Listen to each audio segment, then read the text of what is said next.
డబ్బుని సంపాదించగలిగేటటువంటి ఒక వ్యక్తిగా, శక్తిగా ఎదిగారు తులసి గారు. తను చేసే ప్రతి ప్రయత్నం, ప్రతి ఆలోచన, దాని ప్రతిఫలం ఈ సమాజాన్ని బలోపేతం చేయటానికి, దేశ అభివృద్ధి కోసం దోహదపడాలి అని నిజాయితీగా కోరుకునేటటువంటి ఒక గొప్ప దేశభక్తులు, ఈ భారత భూమి పులకించేటటువంటి భారత బిడ్డ మన తులసి గారు. ఇవాళ ఆయన్ని ఆహ్వానించుకోవటం Acharya Nagarjuna university is extremely proud. ఇంకొక విషయం ఏంటంటే, అంత ఆణిముత్యం లాంటి ఒక భారతీయుడు మన గుంటూరు వాసి అవ్వటం, మన తెలుగు బిడ్డ అవ్వటం మరింత ఆనందాన్ని కలిగజేస్తుంది. And I'm very happy to take this platform on behalf of Acharya Nagarjuna University to extend a warm welcome and express our heartfelt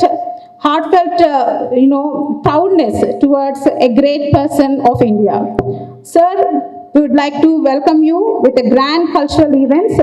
We have established a performing school of arts on the name of Padma Vibhushan S.P. Balasubramanian Garu, and the different departments from this school are ready with their cultural performance to give a grand welcome to Tulasi Garu.